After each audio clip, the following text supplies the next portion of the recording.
Iran has launched a new wave of military pressure in the Gulf and has put its small submarines on alert in the Strait of Hormuz. This Monday, May 11, 2026, the crisis escalated after drone attacks against the United Arab Emirates and hostile movements in Kuwait's airspace. A cargo ship was hit near Qatar, and there is confirmation that Iranian Gadir-class submarines have started operating in the region. In an attempt by the Islamic Revolutionary Guard, which controls Iran's military dictatorship, to choke off shipping, pressure Arab nations, challenge the United States, and show that the regime can still use terror to collapse all navigation and cause astronomical damage to economies. The detail is that a large international coalition is forming against this regime right now. I'll tell you all about it in a moment. But now you'll want to be subscribed to the channel to stay well informed, real-time information, with the best journalistic quality you've ever seen. With the credibility standard of Milson Alvis, the main point is straightforward. Iran attacked on several fronts while claiming to seek a diplomatic solution. The United Arab Emirates stated that their air defense systems intercepted 2 drones coming from Iran, with no reports of casualties.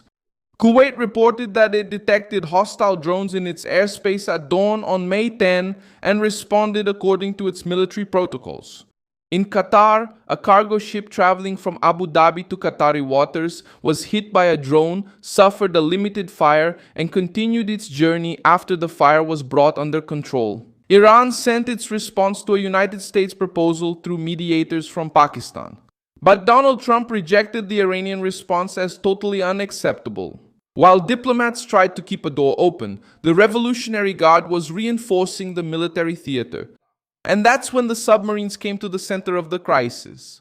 The submarines mentioned are of the Gadir-class, small vessels designed to operate in shallow waters, with few crew members and the ability for surveillance, interception, and attack. They were made to hide, surveil, confuse radars, threaten commercial ships, and create a permanent risk in a narrow passage. This is the kind of weapon the Iranian dictatorship uses when it knows it doesn't have the strength to face the United States head-on. Instead of open battle, it relies on confusion, surprise, and psychological pressure against cargo ships, oil tankers, and naval escorts. The Iranian press also reported that army submarines were monitoring and intercepting vessels in the Strait of Hormuz, while specialized outlets reported that the Gadi were on high alert. The attack on the cargo ship near Qatar is the most sensitive point because it shows the transition from threat to actual damage. South Korea also condemned the attack on a ship operated by a Korean company in the Strait of Hormuz, after an analysis in Dubai revealed significant damage to the vessel. The South Korean government stated that the attack was unjustifiable and promised a response once those responsible are identified. Iran denied direct responsibility, but Trump accused Tehran of firing at the ship and called for support to protect maritime routes. Meanwhile, the United Kingdom and France increased their naval activity. The British destroyer HMS Dragon was sent to the region as part of an international mission to protect commercial vessels and support maritime security. Iran responded with a direct threat, saying that foreign forces acting against its interests could face an immediate reaction. This statement shows the crisis has expanded beyond the region and now factors into major navies calculations. More than 40 nations are mentioned in the effort to ensure safe passage, while Tehran tries to turn every foreign ship into a political target. The reaction of the United States follows a clear logic. Trump tries to prevent the Revolutionary Guard from holding civilian shipping hostage. The Liberty Project was presented as an attempt to escort vessels and reopen the passage, but the operation was paused amid negotiations and regional resistance. This gave Tehran room to test the limits, launch drones, threaten ships, and use small submarines as a pressure tactic. The White House's calculation is now tough. If it accepts a weak proposal, it hands a political victory to the Iranian regime. If it responds militarily, it needs to act with precision to avoid turning the Gulf into an uncontrollable war. The United States has aircraft carriers, carrier-based aviation, larger submarines, aerial intelligence, satellites, and regional allies.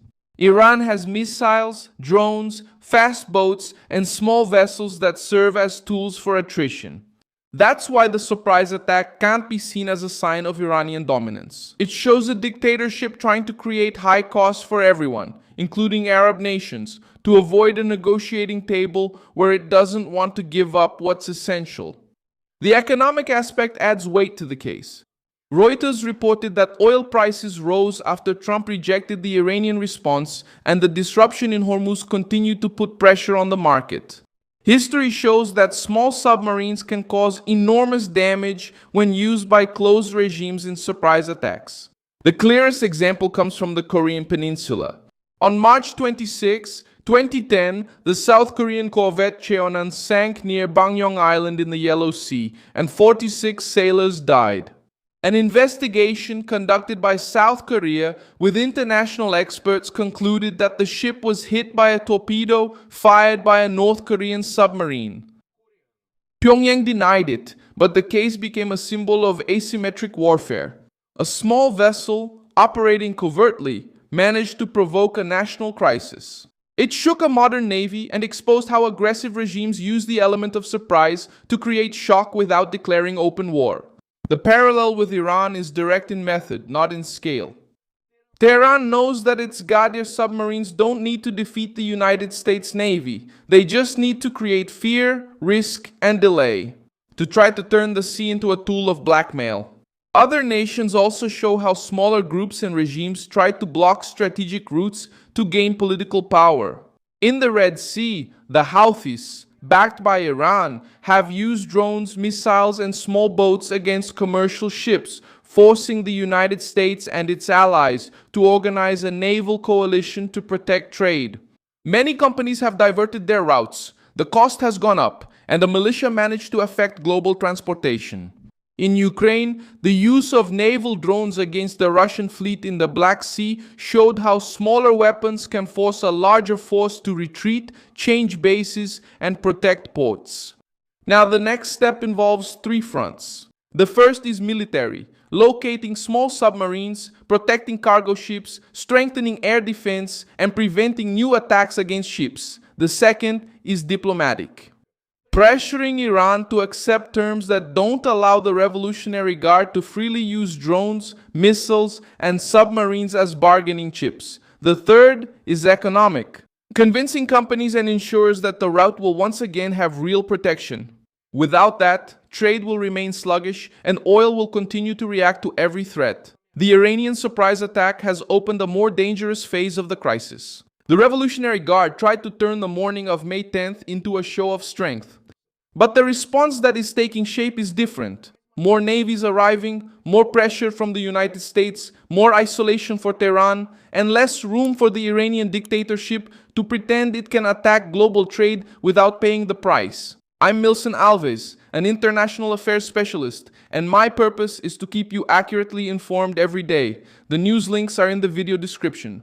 Leave a like on this video, subscribe to the channel, and at the end, check out the comments so you can be even more engaged. See you next time from Milson Alves.